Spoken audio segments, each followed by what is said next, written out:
Welcome home, where we provide information, inspiration, and motivator after motivator after motivator here on America's Next. I have Jermaine Bigman Garrett here with me today. How you doing, Jermaine? I'm doing all right. How you doing? I'm doing great. Ladies and gentlemen, as you can see, I'm wearing some new gear today. You like it? See my jacket? So I'm out here styling, man. The name of the line is Rick Style. And be on the lookout for it in the next few weeks.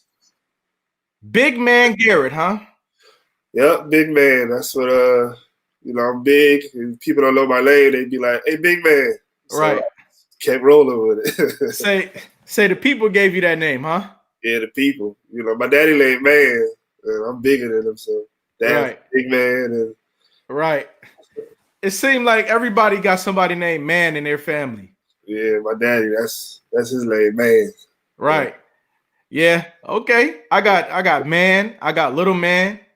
And then my nickname was Big Man Said. Okay. Yeah. But we got Big Man Said and Big Man Garrett in the building today. Okay. Hey, Jermaine, where you from? I was born in Jersey City, but from Whitehall, South Carolina. Okay. That's where I grew up, raised, and learned everything I know.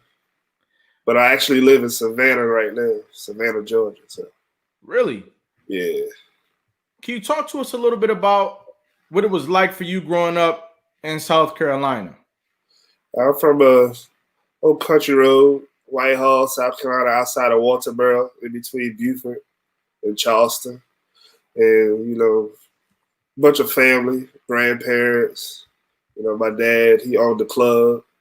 So, basically a lot of feel and tight-knit community. Everybody put together. Now, Charleston, when you live in the Charleston area, you're influenced by the ocean out there, correct? Yep. Got Huntington Island. We mostly went to the beach in Beaufort for us growing up. Outside, about close to Hilton Head and stuff like that. But, the water, we mostly swampland around our area. We about 45 minutes from the beach. What's it like living around swampland? Teach me something about living around swampland. What's it like? Man, you go fishing, go crabbing, ride four-wheelers. In the swamp? Ride through the mud. Right. Go fishing in got the rivers, fish off the bridge, crab off the bridge. It's country living. My granddaddy had cows. My other granddaddy had pigs. Wow. So we was outside. Right. No Wi-Fi. Outside, no Wi-Fi. Yeah, no Wi-Fi. Listen, what type of culture comes with the men in your family having cows and pigs? What type of lessons do you learn from grown-ups like that? Hard work. Everybody worked hard. You know what I'm saying? There wasn't no laid back. We always had to do something. The seed being still, now you got to do something. You know what I'm saying? Everybody just work hard and be happy when we got and try to get more. So, right. We had a lot of positive men that, stood tall in the community that we had to live up to. Right. Ladies and gentlemen, we're talking to a man of the South today. I see you all coming into the building. Ani, Ketta Garrett, people coming in to support this conversation. And right now we're getting a glimpse into, the lifestyle of South Carolina. Now, what is hard work to you, Jermaine? Explain it to us. Working with your hands, physical work, everything, stuff got to be done. You know what I'm saying? Don't sit back and watch something, you know what I'm saying? Get up and, fix it. My granddaddy taught me how to fix fence when the cows get out. We had to be out there nailing the fence together, little stuff like that. Right. Hammer nails, How old were you when you started doing work like that? I was always big, so my granddad, I think he know my age. Your granddaddy know how old you was, huh? About 6 or 7. Right. So Right. I probably big as a 13-year-old at that time. But. Yeah. Be encouraged, ladies and gentlemen, to do work with your children. Encourage your children to do work. This man was 6 or 7 years old, mending fences, herding cows, helping out with the pigs. 7 years old. Those types of lifestyles, they build character, and they give a deeper level of what work is. And I think that in today's world, we need lessons like that. We need things that show us and that instill in us the actual value of hard work. And so I respect and appreciate when you say that you have fathers who raised animals and who had you help them to homestead. I think that's great. Did those lessons affect you as a man today? Oh yeah, most definitely, because I feel like I can make it anywhere coming from there, you know. Like, we grew up on acres of land. Right. We didn't have no ride lawnmower. We had to push. Manual. You know? Yeah. They could afford one, but why get them when you got us? You know, it was a bunch Wow. Okay. Yeah, why get a lawnmower when I got all these young men in the family? Yeah, they be pushing it. and hey, talk about the work that the women did. It wasn't just all men doing the work, was it? No, man. I remember my cousin across the street, Ella, she used to have me out there with the fish. She used to go fishing almost every day. Come out there cleaning the fish. And I could have go across the street to her house to eat, down the road to eat. Like, you know, they work hard just as like us, you know. That's right. Yeah, we could have. It's heirs property, so all the cousins stay here, you know, family here and there, but everybody looked out for each other. So it molded me into the day. So what types of food were you all known for? What are some of the specialties that you all ate? We known for, I want to say, where I'm at, like Low Country Ball. What's that? That's where you put sausage, onion, crabs all in one ball, potatoes, and you ball it, put seasoning in it, and all that. Hold up, y'all. We got a recipe. Yeah. Start from scratch and walk us through the recipe. Let's go. What did we learn? What's the name of it? Low Country Ball. That's what we from. Okay. Low Country, South Carolina. Hold up. Low Country Ball, like a basketball? No, boil. Oh, boil. B-O-I-L. I got the slang. So it's ball. Oh, got you. B-O-I-L, but it's ball. Gotcha. Okay, what's the recipe? All right, they're gonna kill me if I say it wrong, but I want to say you got your sausage, Rogerwood. I like Rogerwood sausage. Okay. You potatoes, your red potatoes. Okay. You got your crabs. You got your corn on the cob. You put onions in it, like whole onions. You don't have to chop them up fine. You just drop a whole onion, get a big old, in water and Lowry seasoning. Okay. Pour the whole thing in there.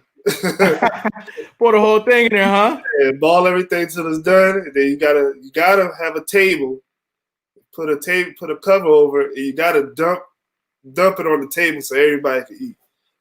Ladies and gentlemen, let's get some hearts and likes in the building for this man coming on here, sharing culture.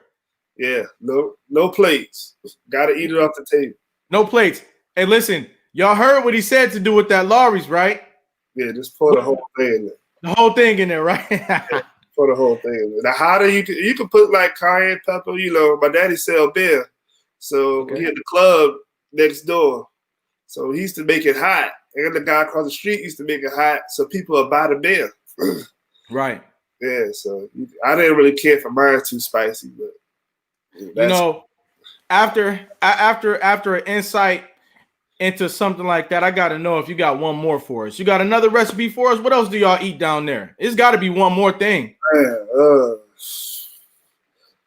We mostly well, they got a rice festival in Walterboro, so they know Okay. rice. So you got different type of people cook different type of rice, and I like perlo rice. I like red rice. My Let cousin, me ask you this. Let me ask you this. Let me ask.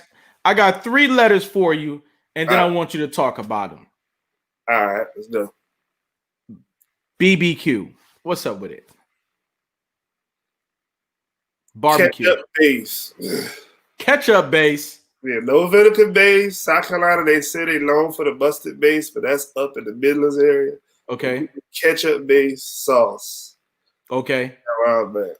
Yeah. All right. And y'all just take y'all meat, you marinate it. Do y'all use special seasonings? How do you prepare it? But it ain't really. It's like regular. We big on barbecue, but everybody pretty much cook it the same. Ain't really too much special. But Okay. just sauce, we ketchup base around that. Mm-hmm. A lot of people Okay. further different parts of South Carolina, I noticed do different type of sauce. Okay. My area is mostly ketchup base. You go to different areas, they do vinegar base, but I think they're known for like the mustard base. You got the Carolina Gold, so that kind of took over. But where I'm at is red. Got you. Yeah. Got you. Now, for those people who don't know, you became a student of music. You got into music, and it was something that you became passionate about. Talk Yeah. to us about some of your musical influences growing up down there in South Carolina. Well, like I said, I was born in Jersey. My brothers are 8 years older than me, so they came when we moved down. I was about 4 years old, so they brought the influence of what they learned from all the East Coast rap. And as I started getting up, that's why I started liking the Outkast, the UGKs, 8 Ball and MJGs, like that. So I had different parts. I grew up to the East Coast, but as I started learning on my own, the Southern raps was all of, so that's what my friends was listening to. Mm-hmm. I'm pretty much a melting pot of everything. And then I like the West Coast. I like the bass lines and the grooves that they have. So influence from my own Outkast, UGK, MJG, it's 8 Ball. That was my biggest influence of when I attempt to rap. That's who I kind of Sure. found my style at. When did you realize that music was something that you were going to want to pursue? Always loved it. When I went to college, my homeboy Day, him and his crew, they was making music, and I used to just go over there, and I never had access to a studio or nothing like that till I went to college. So that's why I'm big on. I let people come and use my stuff because it's all about access. I never knew I could make beats until my homeboy was like, try. And then I come up with something that I let my people back home hear, and they loved it. And I just tell jokes over the raps. And then they start liking it. So that's why I started taking it a little bit more serious. And then they really start liking it. And I'm like, you know what? I could do this. So that's why I just became a student of the game. Let me ask you something. Can you play something for us right now? Yeah, I got this right here. Let's see what he got, y'all. Listen, when talent comes to America's Next Motivator, we want to hear it. Y'all can hear it? We can hear it. You guys put a 1 in the chat if you can hear him. Took a little church sample. Who sample? Church sample. Yeah, church sample, gospel. Okay.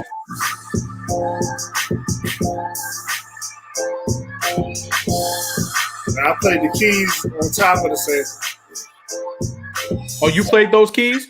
Yeah. Okay. Now,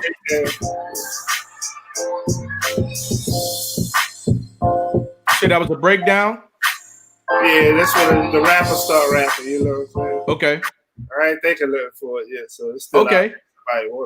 That sounds good, man. That sounds good. Now, tell me what goes into making a beat like that. I heard a lot of different elements in there. It couldn't be simple. How do you go about making a beat like that? I go search through samples, and then it's just developing that air. And I heard it like, let me see if I do this to it. And then when I do my idea to the sample, and it come out, you know what I'm saying? Like, okay, then I just start to build on top of that. But I always start out with a sample. And I got like different sites I use so I can get the samples cleared. And I'll just be searching on those sample sites all day. And I find something that, trigger me, like, let me see if I flip it like this. Or, catch a little part of it. So I kind of go to the canvas with an empty mind and kind of just let things happen. Do you see yourself as an artist? Yeah, I can see myself as an artist. I'm actually now working on an EP. So, once that come out, I'm really gonna promote that. And beat making, I just gotta create. If I don't make a beat in a month, you don't want to talk to me. I'm edgy. So I just gotta push out something at least every day or every other day. And now I always could have write real good. So now I said, my friends, they told me, man, go ahead and put out an EP. So that's what I've been working on that for like the last 2 months. And we pretty much getting it in the mix and mastering mode now. So hopefully soon I'll be able to promote that to the world. What kinds of machines or software are you using to make beats? I use the MPCX, and the MPCX comes with its own program on the computer, and I use Logic Pro. Okay. Basically, on my Mac. It's simple as that. You just find my sample, rip it off, or purchase it, and put it through the MPC, and then start chopping it up from there, and then start building on top of everything. Now, those softwares are professional softwares, right? Oh yeah, you find an MPC. Jermaine Dupri be putting up clips of him making beats. I got the same beat machine he got. Wow. Yeah, every other studio, I got the big one. So a lot of people got the smaller one to travel, which I wish I would have got that one because I'd be moving to different places.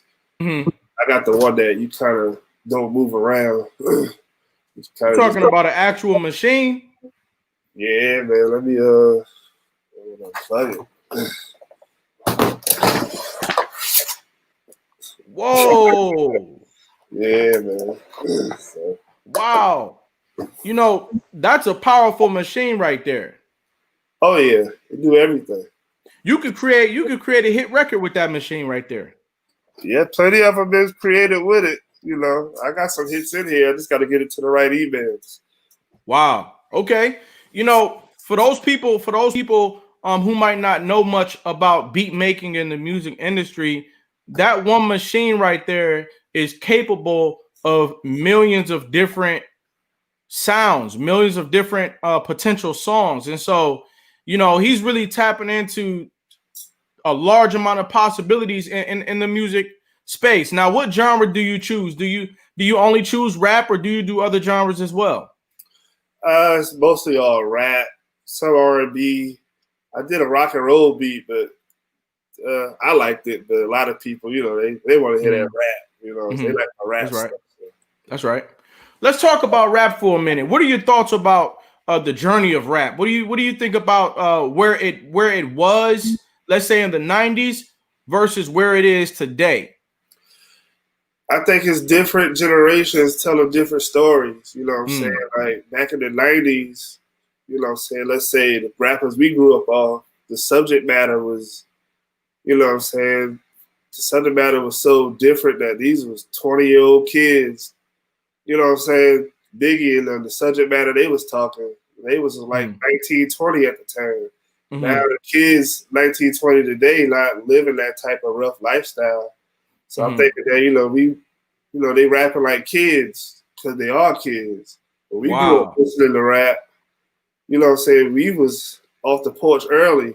So we got that type of rap from that age group. But now we getting the rap because these kids are still, they kids. So I understand it. Right. I'm not knocking it. I like, I like most of the stuff out there. They create. Out of the young rappers, who do you like today?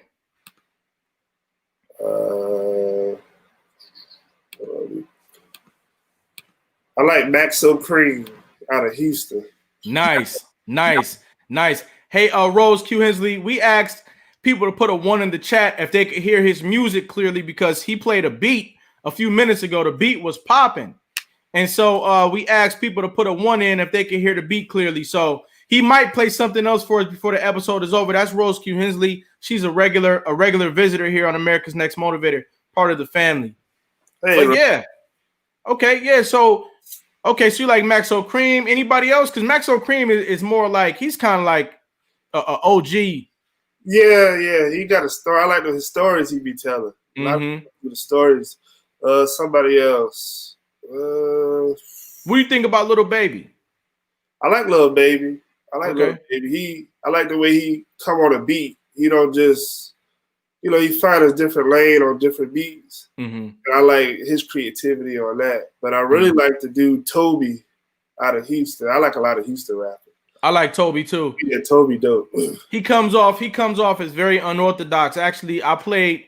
He had this song that was saying, don't try me because I got hands. Yeah. And I played the song for my mom, and my mom was like, "Nah, who is that?" He comes off as kind of like, stoic and strong and smart, and sometimes anti a little bit. Yeah. I'm 35 now, so I listen to somebody smart. Somebody put thought in their craft. I kind of peep out they actually put some thought into it. I become a fan. One thing that I comment about today's era in music is that, and through my conversations in my short time here on Earth, I'm 32. It seems like rappers used to live a little bit more life before they would start rapping. Yeah. And one rapper, he put it a little bit differently. He said, "Listen, I didn't start rapping until I was, almost 40 years old, because I had lived a certain life, and then I decided to tell the story of that life." Yeah.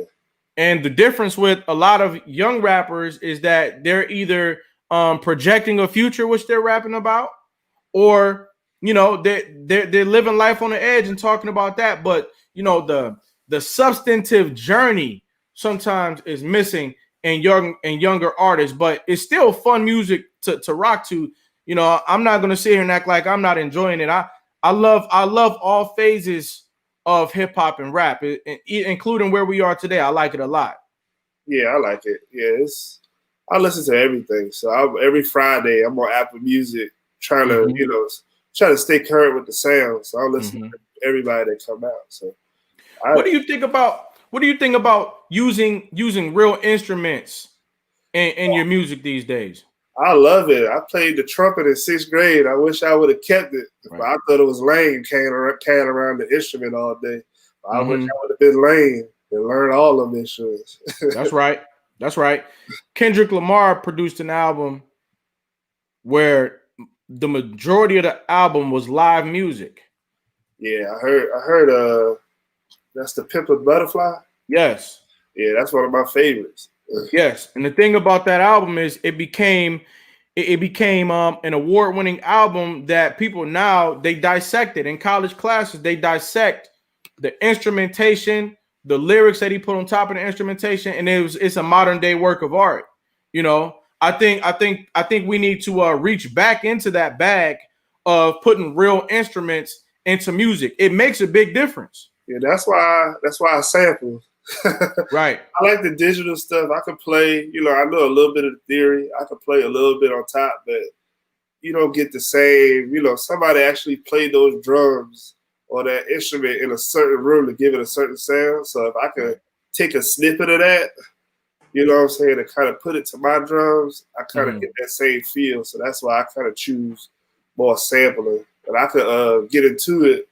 Got an interesting story on how I actually started sampling, because I was against it at first.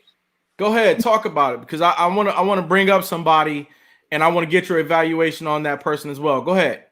Okay, so I started when I was in school in Orangeburg, South Carolina. I met a guy. His name was Infamous Drew. He a rapper also. And he was good friends with the late great Craig Mack. Wow. And Craig Mack moved to South Carolina in his later years before he passed away. Okay. He played one of the beats I made for Craig Mack, and Craig Mack wanted to meet me. So I went down there to meet him, and I used to always go to his house, and we used to watch musicals, like the musical Hair. You know that movie here. And he had time slots that he wanted me to rip off that movie and make beats with those. And I was against sampling. And he was like, "No, you can never recreate it." He said every song on the Billboard that's a hit got a sample in it. So I went and researched it. And I'm like, dang, he right. So I just did what he craved back, you know what I'm saying? He probably could possibly get me on. So I started sampling stuff that he wanted me to sample, and he was liking it. And ever since then, you know what I'm saying, I just was sampling. I just stuck with the sample. And, you know what? This is a very big moment in our conversation today. You know, we have young people, we have grown folks out there who are pursuing a career in music, and everybody does not have respect for what you would consider old school or old music. Some people just look for what's new. But it's important to know that the original music that was created decades ago is the foundation of music that's created today. And so when you look at a hit record, let's take Cameron. He came out with an album called, a song called "Oh Boy" a little while ago, and the song was catchy. It sounded great. It was a hit record, and it was a sample in that record. Yeah. A lot of Kanye West's music has samples in it, and so what you just mentioned, which is very important, is that you have to go back into the original sounds that were created by people in order to create something that's going to resonate. See, you might not know that soul music is embedded in your soul, but when somebody like a Jermaine Bigman Garrett puts one of those samples from Harold Melvin and the Blue Notes into a record, you're gonna love it. Exactly. And hit makers know that you're gonna love it. Yeah, he was down here teaching us. You know, I know when he passed away, everybody, you know, had to say he was in the cult and stuff like that. But I just want to, you know, when I make it on the big stages, let everybody know that Craig Mack moved to South Carolina. He was actually teaching us, wow, you know what I'm saying, hip hop. You know what I mean? Wow. And a sample is when you go back to an old piece of original music and you take a little piece of it and you expand it and you do something new with it. Is that correct? Correct. Okay. Exactly. What are your thoughts on Kanye West, music-wise? Oh, that's my favorite producer. Right. Yeah, right. He'll take 3 different songs from 3 different genres and put it all on one song. And like, you're like, how did that go together? Like, he a genius to me. That's right. Yeah. Kanye West getting a lot of love here today on America's Next Motivator. We are talking to Jermaine Bigman Garrett. He started a production company, which we're going to talk about after the break. And we're going to get a little bit more musical after this brief message. Y'all sit tight.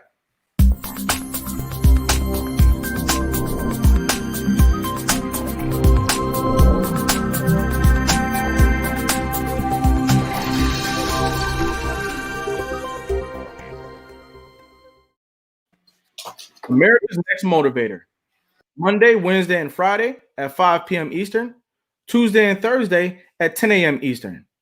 America's Next Motivator, hosted by me, Cedric Riley, and sponsored by the Pride Empowerment Network.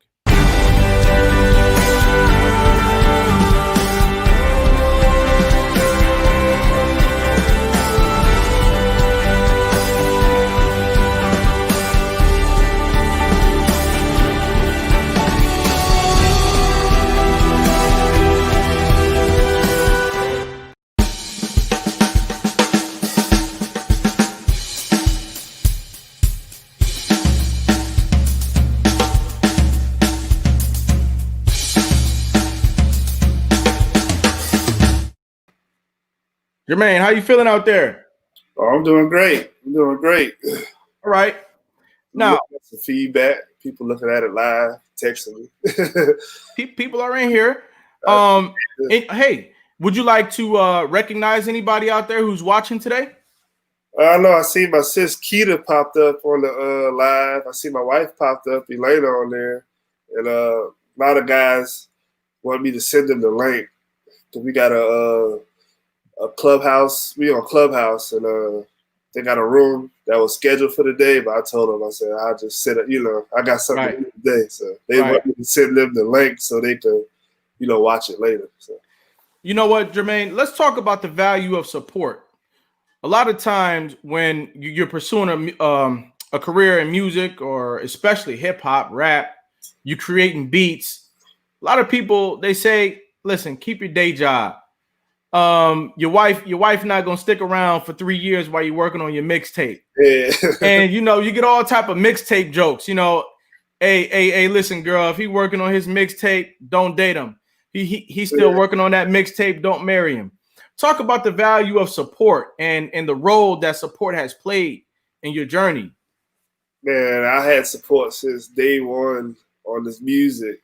So I pursue, my other career. My mom watching, I just see her popped up, Roberta Garrett. How you doing? Me. I played her my first song I made. Mm-hmm. She liked it, so I kept going. I ain't need nobody else.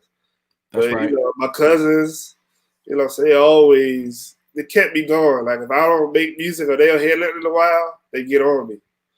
That's right. You playing, you know what I'm saying? So the support is everything. It keeps you, people like it. It makes you want to make something else that they like. That's right. So you need support. You don't know how far it go, even from people, you don't know. That's right. That's right. How, when I met you on Clubhouse, and a lot of the guys in there, I played some beats, and they actually motivated me to go even stronger because people that I didn't know, what I'm saying, they like the stuff. I got used to that I knew. That's right. So. Peter Birkin put a comment. He says, "Thank you, Jermaine, for all that you do. Our communities need you more than ever before. You are God sent. You're a huge messenger. Cedric, you always rock." Peter is someone who works with young people, young adults, and professionals clear across the country. And he teaches young people how to stick up for themselves. I'm sure he sees a lot of value in you being a positive role model in the music space. We got a lot of young people out there who they simply want to do what you do, Jermaine. And so you are actually doing something that a lot of people look up to. So definitely be encouraged, because there's a lot of power in your hands. Music moves the crowd. That's what an MC does. Yeah, exactly. Yeah. If you know somebody who's working on music, support them, support their dreams. Yes, buy their mixtape. Stream it, download it, everything. Yeah, share it. Yeah, there you go. Share it. Share it. Yeah. What role has social media played in the growth of your brand? Well, I use the Instagram a lot. I'll post snippets of my beats when I make it, just to kind of get the feedback from other people off the likes and stuff like that, or people comment. But Facebook, I be off and on because I'm not really social media. I like it. But promoting in the algorithms and stuff like that, I don't be, I'm not in it that deep. Right. Ever since I jumped on Clubhouse, it's easier because I'm a talker. So I can actually, you on there, I can ask you a question now, or, I can sit right in on conversations that can help me otherwise. So the Clubhouse, ever since I got on there, like, I moved up real fast. Would you suggest to other people who are in the music space, want to get into music, to join the app Clubhouse?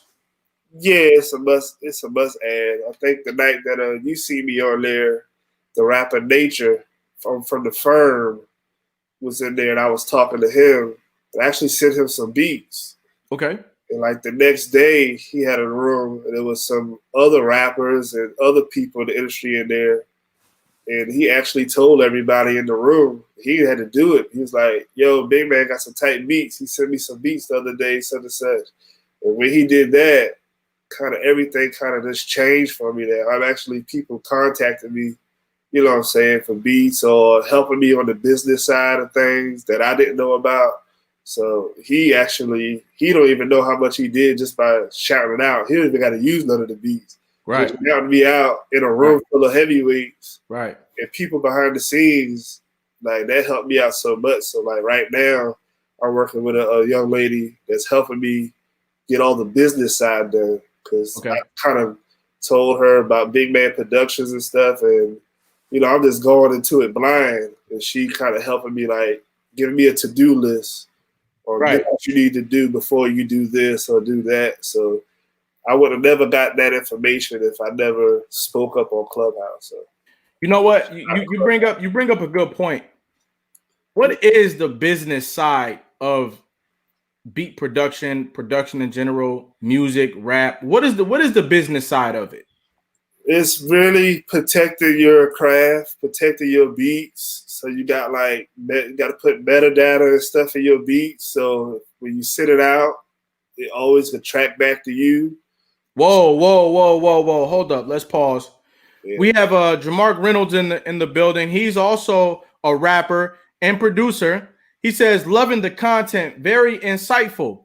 Now, Jermaine, you said that you incorporate metadata into the beat. What is metadata? Teach us. I just learned it from the lady Okay. at Clubhouse. It's basically you got to sign up to get your ISRC codes, and you put in all the information in your DAW, which is your Logic, your Pro Tools.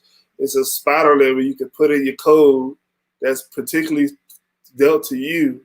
Put your name and all that information in there, and when you make it an MP3 and you put it out on YouTube or something, and somebody uses it, it's like how Shazam works. Shazam actually reads the metadata in the song.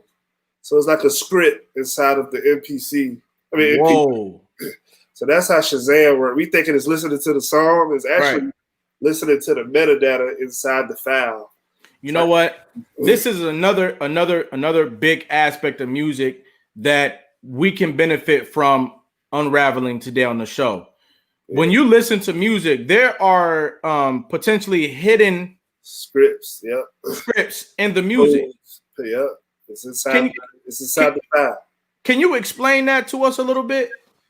Like you say, you got $100 bill. You know how they shine it to look for the little script in it. Mm-hmm. So basically, the MP3, it got a script in it, and certain technology can read it, and that's when you Shazam a song, and like when you play it, it can tell you the lyrics and all that. You can type the lyrics in and everything, and it's called metadata.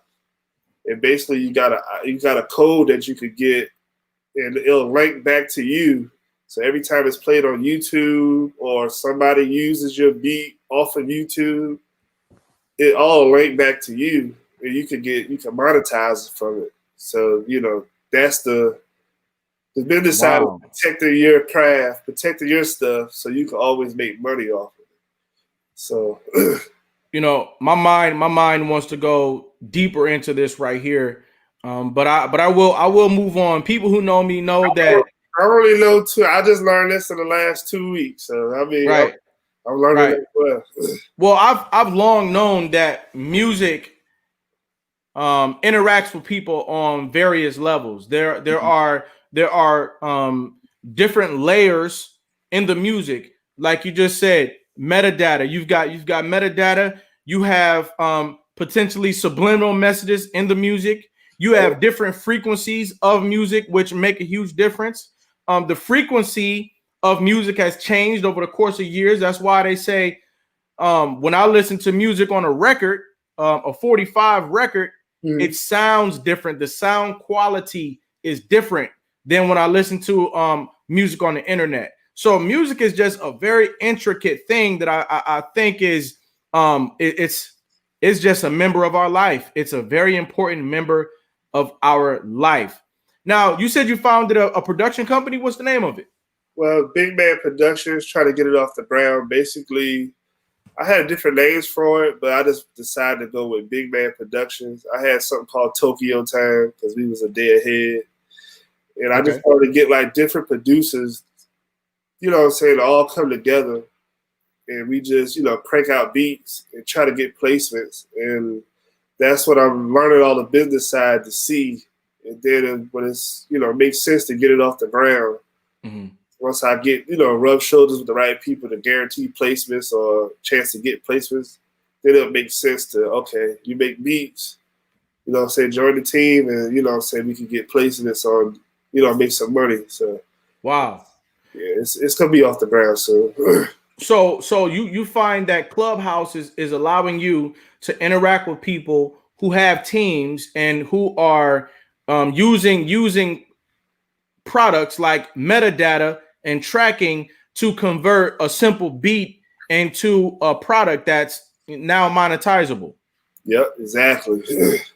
Whoa. Yeah. See, it's a lot of music out there. We got to find a way to monetize that music. And see, us not, when I say us, I'm talking about the general public.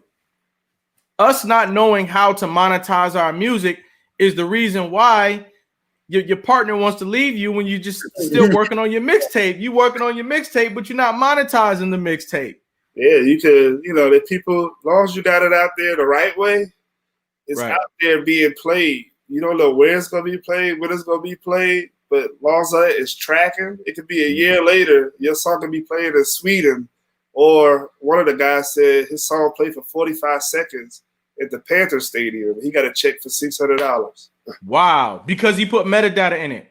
It tracked back to him. He didn't even know, you know what I'm saying? So when you put your music out on this internet, you don't know where it's going to get played at. But if you got your metadata correct, you can track where it's going to getting played at. So, are there people that you can hire to put metadata in your music? Yeah. The lady that I speak to, but she kind of, I don't know what it is. She you can do it yourself and was telling me how to do it. Okay. Everybody who's into music, look up metadata. You learned it here on America's Next Motivator, and we got it from Jermaine Bigman Garrett. Yep. Can you play something else for us? Like I got this song right here. It's an instrumental. I took an Isaac Hayes sample. Isaac Hayes, let's go.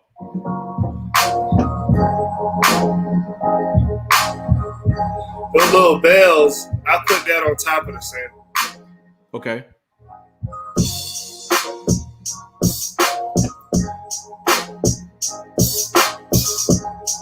Something laid back. Mm-hmm. You know what I'm saying? Nice. I like that. Yeah.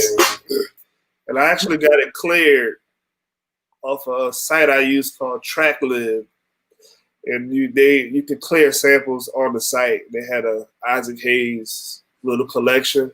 Mm-hmm. I actually got it cleared to use. So I was going to come out with an instrumental CD, and I was going to put that on there. Because I actually can monetize off of that beat right there. I just didn't, I ain't put it out yet for the public or anything. But you know what, Jermaine? You got a request. Elena Garrett says, play the African beat. Let's go. Oh, man, let's see what the name of it. Let's go. Yeah. Hey, if you know Jermaine and you're supporting him today, put some requests out there in the building. Let him rock the house a little bit. Why not? Yeah, she like this African beat. It's Friday evening. Let's have a good time, y'all. I actually got this off of TrackLib also. Okay. I'm going to jump right into it.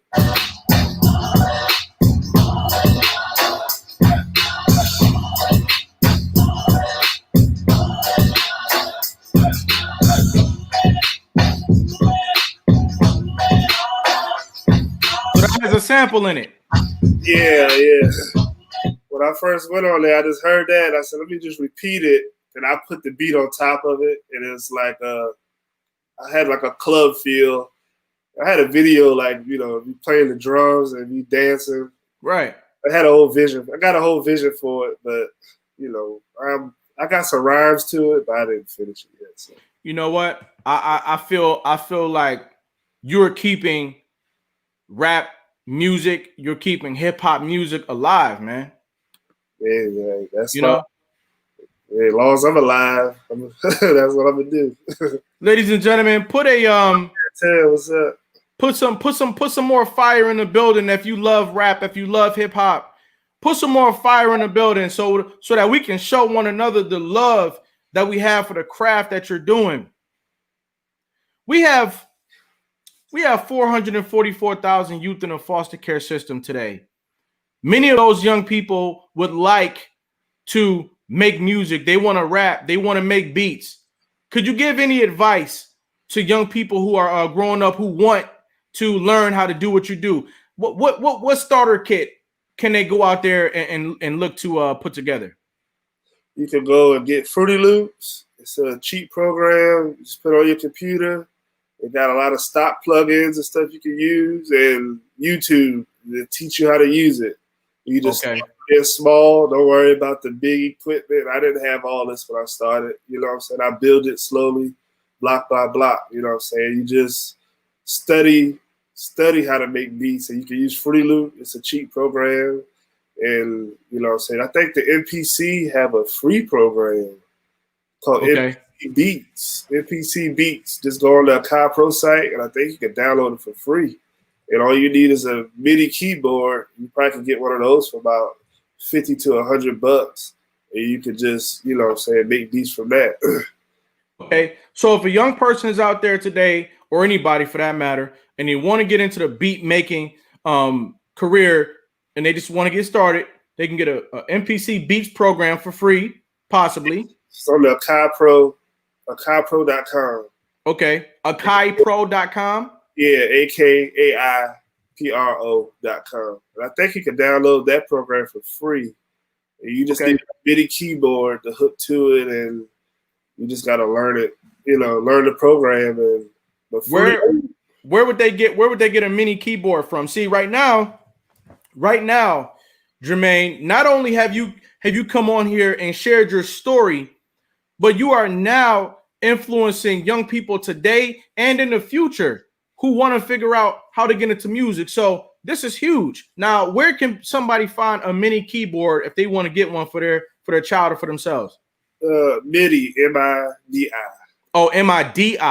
Yeah. Okay. You go to Amazon.com. You go to Guitar Center.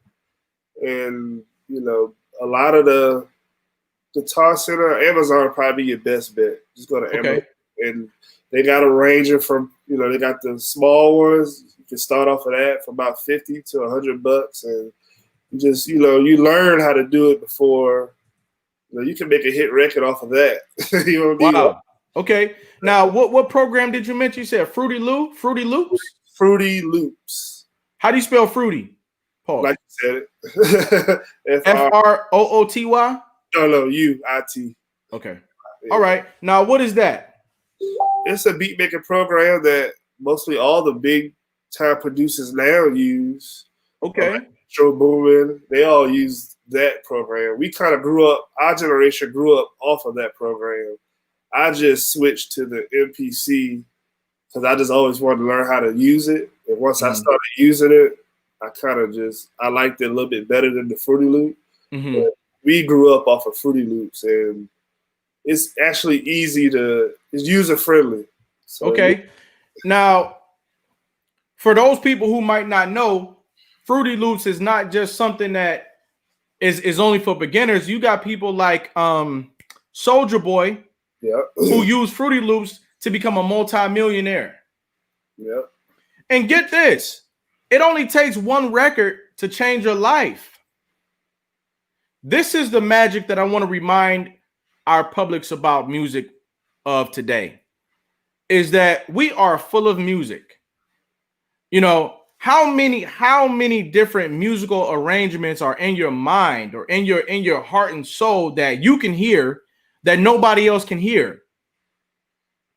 If you are able to transfer one of those musical compositions out of your mind and heart and into this program, the MPC program, the Fruity Loops on your computer, and you make it into a track, you never know how many people are going to love it.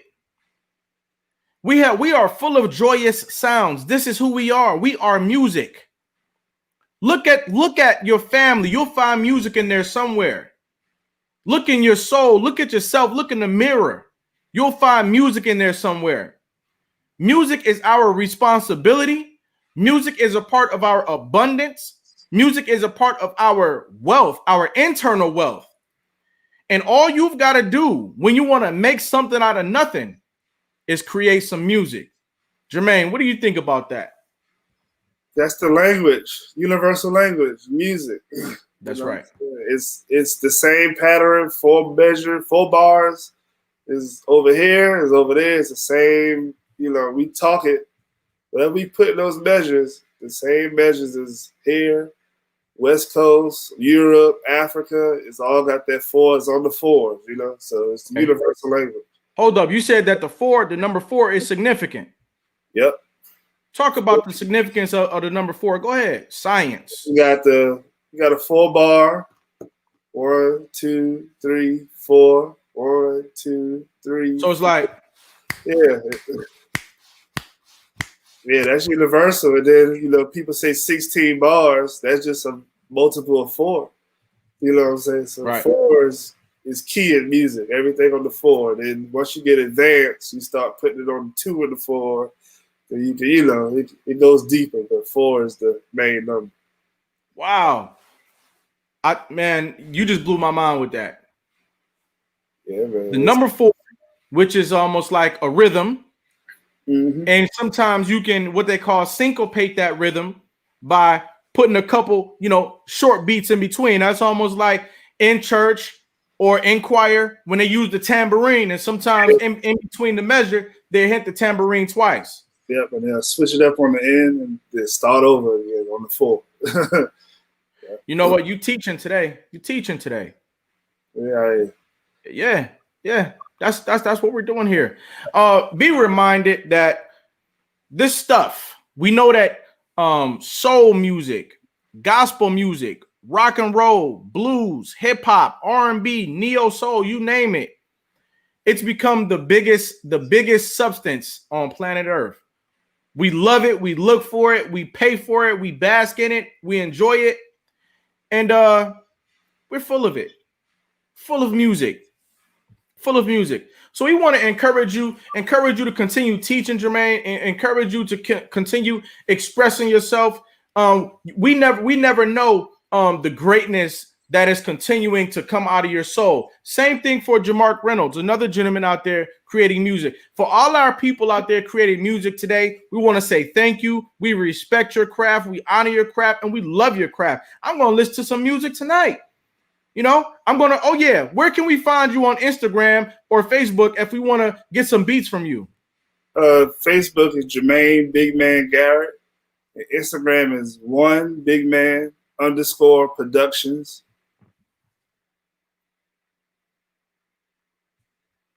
Okay. You can email me at 1bigmanproductions@gmail. Okay. Come back and put your email address in the chat once we finish here today. Ladies and gentlemen, go out there, find Big Man Productions on Instagram. He's got a lot of great beats. For the lyricists out there, you know, the beat is a home for your lyrics. The beat is a stage. Every beat is a stage for you to go on there and deliver your message. This man has dozens of stages on Instagram. Go out there and network, connect, and exchange value. Go out there and buy a beat. Yeah, I like to collab with anybody that, you know, want to collab. Just hit me up on the email. You know, I'm willing to work with anybody. So you like music? I love music. Let's do it. And how about this too, Jermaine? Your next song that you feel comes together well between you and an artist. Hopefully you guys shoot a video for it. Drop it off here and we'll play it during our breaks here on America's Next Motivator. Okay, I got you. I got a good one. Actually, a young lady, she doing the hook for me now. We just did the split sheets today, so okay. I'll definitely send that over. All right. As we round third base here, I got a few more questions for you. The first, what is survival to you, Jermaine? Survival. Kind of hard to say. I was raised off love. Was raised, you know, survival can be dangerous. You know what I'm saying? Like you. But you said something in there in that small amount of things that you said that you were raised off love. Yeah, you know, raised off survival. love. Survival can be love today in this episode of America's Next Motivator by way of your perspective. Yeah. What is success to you? Success to me now is seeing my kids happy and seeing my wife happy and seeing the people around me happy. It ain't no money value to success. That's it's right. All about, you know, being happy. That's right. That's right. Our women, our partners, our wives, we love you. We love you. Our children out there, we love you. And what Jermaine is saying, which I really, really like, is that making your wife and children happy is success. That's absolutely huge. Be encouraged out there, men and women. Making your significant other and your children happy is success. It's one of the best answers I've heard. What is greatness to you, Jermaine? When you step up, like you got something you want to do, you just take it further. Take it up another notch. You can do it good, but you want to do it. You want to be great at it. So whatever you want to do, just if you can step it up, don't get comfortable. Just step it up. That's what I'm trying to do with the beats. That's right. That's right. Jermaine, I want to let you know that I've listened to your story today. I've heard how you've pushed through. You got better. You learned new things, and you're still learning, and you're still growing, and you're building a brand. Ladies and gentlemen, get your crown emojis ready. Get your crown emojis ready.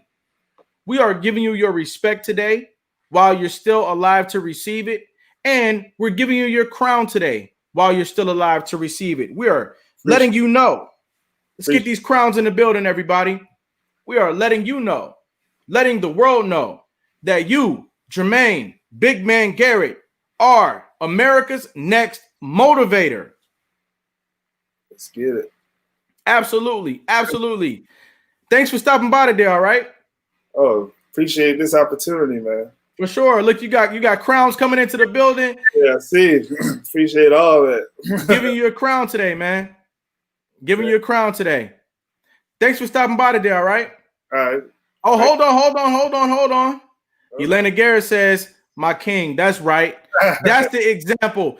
This is the example of love that we're talking about in our communities. All this support right here. Now, you guys, you go out there, please share the video. Let the world know that Jermaine Bigman Garrett is coming. Big Man Productions all the way. 2021 is a winning year for everybody. Thanks for stopping by today, all right? Appreciate it. Peace. Ladies and gentlemen, there you have it. Each and every episode of America's Next Motivator is going to have something here for you. All you've got to do is stop by and pick it up.